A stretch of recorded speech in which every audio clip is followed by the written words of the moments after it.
Hello everyone, welcome to my channel market movers. अभी हम लोग निफ्टी और बैंक निफ्टी का कल के लिए डिस्कशन कर लेते हैं और कुछ स्टॉक्स हैं जो हम इंट्राडे में कल के लिए पोजीशंस बना सकते हैं।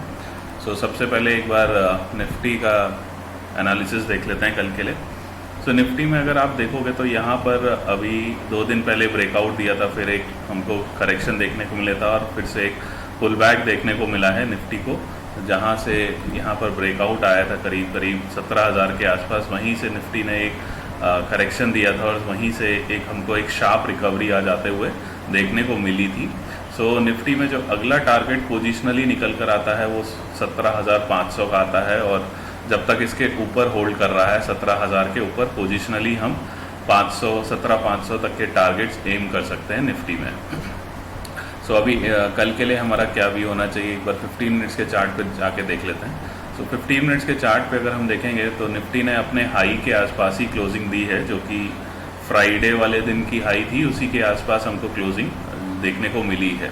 देखिए, मार्केट हमको अपॉर्चुनिटी दोनों साइड की देता है, सेलिंग साइड की भी और बाइंग साइड की भी। हमको बस अपने जोन का वेट करना पड़ता है पेशेंस के साथ। अगर आप देखोगे तो टेलीग्राम चैनल पे मैंने अपने टेलीग्राम चैनल पे कल के दिन सेलिंग की पोजीशन डालने के लिए बोला था निफ्टी में। अगर आप देखोगे तो ये मेरा व्यू था, जो मैंने चार्ट भी अपना टेलीग्राम चैनल पे पोस्ट किया था। अगर जो लोग मेरे टेलीग्राम चैनल पे नहीं जुड़े हुए हैं, वो लोग नीचे लिंक दिया हुआ है यूट्यूब वीडियो के नीचे, उसमें आप जाके अपना मेरे चैनल से ज्वाइन कर सकते हैं। तो उसमें मैंने कल 21 मार्च को निफ्टी में एक सेलिंग की पोजीशन बनाने के लिए दिया था प्राइस एक्शन के अकॉर्डिंगली, और हमारा 17,000 का टारगेट था, जो कि आज क्लीनली ब्यूटीफुली 17,000 को टच करते हुए देखने को मिला था। और वहीं से हमको आज एक शार्प रिकवरी निफ्टी में आते हुए देखने को मिलेगी। अगर आज का लो देखेंगे तो निफ्टी का जो लो था वो 17,006 का था। और वहीं से देखिए, जब भी मैं बोलता हूँ कि कोई भी सपोर्ट रेजिस्टेंस होता है, हमको वहाँ पर वेट करना पड़ता है। कुछ बुलिश प्राइस एक्शन का जब तक नहीं बनता तब तक हमें थोड़ी सी पोजीशन अवॉइड करनी चाहिए। अगर आप देखोगे तो यहाँ पर एक 15 मिनट्स का चार्ट, अगर जो भी प्राइस एक्शन जानते हैं उनको साफ दिख गया होगा कि यहाँ पे एक डबल बॉटम ब्रेकआउट भी हमको देखने को मिला था। तो इसके यहाँ पर आप ब्रेकआउट कैंडल पर भी अपनी एंट्री लॉन्ग की पोजीशंस बना सकते थे। मैंने बैंक निफ्टी का लॉन्ग की पोजीशंस अपने पेड ग्रुप में भी डाली थी, जब यहाँ पर बैंक निफ्टी में डबल बॉटम ब्रेकआउट हुआ था, और वहाँ से हमको एक शार्प अप मूव देखने को मिला था और काफ़ी लोगों में उसमें प्रॉफिट भी बुक किया था। अभी हमारा कल के लिए क्या भी होना चाहिए, देखिए 17,500 हमारा नेक्स्ट रेजिस्टेंस है, और सेलिंग के लिए हमारी पोजीशन जब तक इस जोन के नीचे कोई भी 15 मिनट्स की कैंडल क्लोजिंग नहीं देती है, दैट इज़ 17,250, इसके नीचे हमें कोई भी 15 मिनट्स की कैंडल क्लोजिंग नहीं देती है, तब तक हम सेलिंग की पोजीशन अवॉइड ही करेंगे। और इनफैक्ट बहुत एग्रेसिव सेलिंग की पोजीशन तभी होगी जब निफ्टी 17,000 के नीचे काम करना शुरू करेगा, तभी हम एग्रेसिव सेलिंग की पोजीशंस बनाएंगे। यहाँ पर भी अगर 15 मिनट्स की कोई कैंडल मिलती है तो हम बहुत एग्रेसिव सेलिंग की पोजीशन नहीं बनाएंगे, क्योंकि यहाँ पर फिर से ये सपोर्ट जो है 17,080-90 के आसपास और 17,000, ये दोनों सपोर्ट का रोल प्ले करेगा, और मार्केट इस बीच में ही आपको मूव होते हुए दिख सकता है। ऊपर की तरफ अगर हमको देखिए गैप अप मिलता है 17,500 पे सीधे, जैसे अभी SGX निफ्टी हमको दिखा रहा है करीब 60-50 पॉइंट्स ऊपर की तरफ दिखा रहा है। तो अगर डायरेक्टली हम 17,500 पे खुलते हैं तो आप वहाँ पर एक सेलिंग की पोजीशन ज़रूर बना सकते हैं। वहाँ पे थोड़ा रिस्क रिवॉर्ड हमारा अच्छा रहेगा। 5 मिनट्स की कोई भी रेड रन की कैंडल आपको देखने को मिलती है तो वहाँ पर आप सेल की पोजीशन बना सकते हैं। और नहीं तो अगर निफ्टी इस जोन में कहीं भी खुलता है 17,230 से लेके 17,320 के बीच में, तो वहाँ पर हम थोड़ा सा बाइंग की पोजीशन ही बनाने की कोशिश करेंगे। और अगर क्लोजिंग के आसपास ही खुलता है, मान लीजिए आज की क्लोजिंग 17,315 है, उसी के आसपास ही खुलता है, 10-15 रुपये नीचे या उसी के आसपास जैसे फ्लैट खुलता है, तो आप तुरंत उसमें एक सेलिंग की पोजीशन बना सकते हैं। जैसे ही आज का स्विंग हाई निकालता है, करीब 17,340 के ऊपर निकालता है, तो आप अपनी बाइंग की पोजीशंस बना सकते हैं। उसमें हमारा टारगेट 17,400 से लेके 17,500 तक के टारगेट्स निकल कर आते हैं। बहुत बड़ा गैप अप होता है तब भी मैं थोड़ा सा ना सेलिंग की पोजीशंस बनाऊंगा ना बाइंग की पोजीशंस बनाऊंगा। जब तक इसके नीचे नहीं आएगा मैं सेलिंग तो अवॉइड ही करूंगा। अगर इसके नीचे कहीं खुलता है, इस कैंडल के नीचे, दैट इज 17,230 के नीचे कहीं भी खुलता है, या इस 17,080 के कहीं भी बीच खुलता है तो आप एक रेंज बाउंड डे ही देख सकते हैं, जहां both side stop loss hit होने के चांसेस ज़्यादा होंगे। तो ऐसे सिनेरियो में आप थोड़ा सा अपनी पोजीशंस अवॉइड ही करें, या जो लोग ऑप्शन सेल कर सकते हैं वो ज़रूर ऑप्शन सेलिंग की पोजीशंस बना सकते हैं। यहाँ नीचे 17,000 की पुट और ऊपर की तरफ 17,400 या 17,500 का कॉल सेल करके आप प्रीमियम ईट करने का भी एक ऑप्शन सेलिंग की स्ट्रैटेजी बना के प्ले कर सकते हैं। तो ये मेरा निफ्टी का व्यू है। आगे हम अभी बैंक निफ्टी का व्यू देखते हैं। तो बैंक निफ्टी का अगर हम व्यू देखेंगे तो बैंक निफ्टी में भी अगर हम देखेंगे कि आज हमको नीचे से काफ़ी शार्प रिकवरी देखने को मिली है। ये जो गैप था, ये गैप फिल किया है बैंक निफ्टी ने और हमको एक वापस ऊपर की तरफ शार्प रिकवरी देखने को मिली है। सो पोजिशनली बैंक निफ्टी के जो टारगेट हैं 36,700 के ऊपर जो निकलते हैं वो करीब करीब 37,370 के निकलते हैं। 37,370 के टारगेट अपसाइड के लिए निकलते हैं, बट पोजिशनली हमें इसके ऊपर क्लोजिंग देनी पड़ेगी। दैट इज़ 36,700 के ऊपर अगर बैंक निफ्टी सस्टेन करने लगता है तो फिर हम 37,370 के आसपास के टारगेट पोजिशनली बैंक निफ्टी में एम कर सकते हैं। अभी हमारा इंट्राडे में क्या व्यू होना चाहिए? सो इंट्राडे में अगर आप देखेंगे तो यहाँ पर एक रेंज ब्रेकआउट हुआ था, इसको inverted head and shoulder type का पैटर्न भी बोल सकते हैं। इन्वर्टेड हेड एंड शोल्डर का पैटर्न का ब्रेकआउट भी देखने को मिला था। सो निफ्टी में सेलिंग की पोजीशन वो भी not very aggressively light selling करनी है, जिसमें आप कम लॉट साइज करके ही काम करिएगा। जब तक इसके नीचे 36,125 के नीचे कोई भी 15 मिनट्स की कैंडल हमको क्लोजिंग नहीं देती है, तब तक मैं इसमें सेलिंग की पोजीशंस बनाने में इंटरेस्टेड नहीं हूँगा। और अगर किसी को सेलिंग, अगर हमको यहाँ 15 मिनट्स की कैंडल मिलती है तो हमारा जो टारगेट्स होगा वो यहीं पर ही होगा जहाँ पर आज एक ब्रेकआउट हमें डबल बॉटम का देखने को मिला था।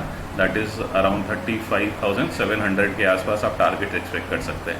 इस बीच में कहीं भी खुलता है तो थोड़ा सा रेंज बाउंड डे होगा या वोलेटाइल डे ज़्यादा हो जाएगा, क्योंकि ऊपर की तरफ ये सब रेजिस्टेंस फेस होने लगेंगे। 36,1,020 और आज की जो क्लोजिंग प्राइस है 36,348 और नीचे की तरफ ये सपोर्ट हो गया 35,700 से लेके आज का जितना भी लो है 35,450। That will be acting as a support. So both side movement stop loss hunting ज़्यादा होने के चांसेस होंगे। रेंज बाउंड होगा तो हमको एक ट्रेंडिंग डे मिलना मुश्किल है। तो ऐसे केसेस में आप ऑप्शन राइट करके ही काम करेंगे तो ज़्यादा बेटर आपको रिजल्ट देखने को मिलेगा। यहाँ पर बहुत ज़्यादा एग्रेसिवली और बाइंग और सेलिंग की पोजीशन बनाना सही नहीं होगा। जब सेलिंग अगर करनी है तो इसके नीचे जैसे ही 15 मिनट्स की कैंडल क्लोजिंग देती है तब आप ज़रूर उसके हाई के स्टॉप लॉस के साथ इसके 35,700 के आसपास के टारगेट एम कर सकते हैं। बाइंग के लिए अगर आज की क्लोजिंग 36,348 से लेके 36,120 का ही जोन है, इस बीच में कहीं भी खुलती है या फ्लैट खुलता है क्लोजिंग के आसपास तो आप तुरंत इसमें सेलिंग की पोजीशन बना सकते हैं। 36,470 को जैसे ही क्रॉस करता है आप हमारा टारगेट 36,600 का हो सकता है। इसके ऊपर अगर सस्टेन होने लगता है तो फिर हम बड़े टारगेट्स को भी एम कर सकते हैं। बहुत बड़ा गैप अप होता है, मान लीजिए सीधे 36,600 या 37,000 के आसपास कहीं खुलता है तो वहाँ पर हम अगर कोई हमको 5 मिनट्स या 15 मिनट्स की रेड कैंडल मिलती है तो वहाँ पर हम सेलिंग की पोजीशंस बनाने में ज़्यादा इंटरेस्टेड होंगे, वहाँ पे रिस्क रिवॉर्ड हमारा ज़्यादा फेवरेबल होगा। देखिए कभी भी 5 मिनट्स या 15 मिनट्स की कैंडल बहुत बड़ी होती है तो वहाँ पे थोड़ा सा आपको स्टॉप लॉस भी चेक करना पड़ेगा कि अगर स्टॉप लॉस बहुत डीप ना हो, क्योंकि आपका अपना रिस्क एपेटाइट भी होता है। मैं अगर बहुत ज़्यादा डीप स्टॉप लॉस होता हूँ तो थोड़ा सा वेट करता हूँ पुल बैक होने का, फिर वहाँ से अगर हमको कुछ अपॉर्चुनिटी मिलती है तो ज़रूर मैं वहाँ से अपनी सेलिंग की पोजीशंस बनाने में इंटरेस्टेड होता हूँ। तो अगर बहुत बड़ा गैप अप होता है सीधे 36,600 के आसपास या 37,300 के आसपास कहीं गैप अप होता है और वहाँ पे कोई रिवर्सल कैंडल मिलती है, डबल टॉप टाइप का पैटर्न मिलता है तो वहाँ पे ज़रूर आप अपनी सेलिंग की पोजीशंस बना सकते हैं। जो टारगेट्स होंगे ये आज की क्लोजिंग प्राइस के ही होंगे। अगर इसके ऊपर खुलता है 37,300 के आसपास तो ये जो आज का रेजिस्टेंस है अभी तो ये सपोर्ट का रोल बन जाएगा। तो 36,600 के टारगेट्स आप एक्सपेक्ट कर सकते हैं और उसके बाद आज की क्लोजिंग प्राइस दैट इज़ 36,348 के आर। एग्रेसिवली सेलिंग इसके नीचे जब तक बैंक निफ्टी क्लोजिंग नहीं देता है 35,400 के नीचे तब तक हम बहुत ज़्यादा एग्रेसिवली सेलिंग करने में इंटरेस्टेड नहीं होंगे। तो ये मेरा बैंक निफ्टी का व्यू है। बैंक निफ्टी में आज मैंने अपने प्रीमियम ग्रुप पे भी बाइंग की पोजीशंस बनाई थी। जैसे ही यहाँ पे एक रिवर्सल हमको एक डबल बॉटम टाइप का पैटर्न मिला था और यहाँ से ब्रेकआउट देखने को मिला था तो हमने वहाँ पर एक अपनी बाइंग की पोजीशंस बनाई थी और वहाँ पे हमारे टारगेट्स भी अचीव हो गए थे। सो अभी हमारा ये बैंक निफ्टी और निफ्टी का व्यू है। अभी कुछ स्टॉक्स हैं जो इंट्राडे बेसिस पे हम ट्रेड करके अपना ट्रेड ले सकते हैं। तो सबसे पहले बजाज फाइनेंस का अगर आप चार्ट देखोगे तो बजाज फाइनेंस ने 15 मिनट्स का चार्ट अगर देखते हैं तो बैंक निफ्टी की तरह ही बजाज फाइनेंस ने भी हमको एक ब्रेकआउट देखने को मिला है। तो इसमें आप बाइंग की पोजीशंस बना सकते हो। हमारा जो स्टॉप लॉस होगा वो इस कैंडल का स्टॉप लॉस होगा, दैट इज़ 6934 के नीचे हमारा स्टॉप लॉस होगा। टारगेट्स हमारे जो होंगे वो 7051 तक के टारगेट्स भी आप एक्सपेक्ट कर सकते हैं। दूसरा स्टॉक है, कोई भी डिप मिलता है इसमें तो हमारी बाइंग की पोजीशन होगी। सेलिंग इसके नीचे ही अगर आएगी तभी हम सेलिंग के बारे में सोचेंगे, नहीं तो इस बीच कुछ भी ओपन होता है तो हमारा स्टॉप लॉस 6934 के नीचे ही होगा और लॉन्ग हम इंटरेस्टेड होंगे ज़्यादा। एक्सिस बैंक का ट्रेड देख लेते हैं। तो एक्सिस बैंक का अगर आप चार्ट देखोगे तो एक्सिस बैंक में भी हमको यहाँ पे एक ब्रेकआउट देखने को मिला है 15 मिनट्स के चार्ट पे। तो एक्सिस बैंक में भी हम अपनी एक बाइंग की पोजीशन बना सकते हैं 726 के स्टॉप लॉस के साथ, और हमारा जो नेक्स्ट टारगेट्स होंगे वो 740 के होंगे। 740 के बाद हमारा जो नेक्स्ट टारगेट होगा वो 745 के आसपास होगा। देखिए, कोई भी बहुत बड़ा गैप अप होता है तो फिर थोड़ा सा आप अपनी पोजीशन साइज लाइट करके ही ट्रेड करिएगा या वेट करिएगा, थोड़ा सा वापस हमको डिप मिल जाता है तो वहाँ पर ही एंट्री लेना ज़्यादा सही होगा। नेक्स्ट स्टॉक है SBI। तो SBI में भी अगर देखेंगे तो यहाँ एक 15 मिनट्स के चार्ट पे हमको ब्रेकआउट देखने को मिला है। तो SBI में आप अपनी लॉन्ग की पोजीशन बना सकते हैं। हमारा इसमें स्टॉप लॉस 489 का होगा। जो नेक्स्ट टारगेट्स हमारे निकल कर आते हैं वो करीब 490 इसमें जो नेक्स्ट टारगेट हमारे निकल कर आते हैं वो करीब 498 से लेके 500 और 502। सो 502 तक के टारगेट्स आप इसमें एम कर सकते हैं। नेक्स्ट स्टॉक है टाटा स्टील। सो टाटा स्टील का अगर आप चार्ट देखोगे तो टाटा स्टील अभी एक रेंज में चल रहा है, तो इसके लिए आपको थोड़ा सा वेट करना पड़ेगा। एक यहाँ पे ट्रेंड लाइन जा रही है, जैसे ही यहाँ पर आपको एक कोई 15 मिनट्स की कैंडल क्लोजिंग मिलती है तो आप वहाँ पर अपनी बाइंग की पोजीशन बना सकते हो। हम स्टॉप लॉस 1298 के आसपास ले सकते हैं। हमारा जो टारगेट होगा वो 1330 के आसपास होगा टारगेट।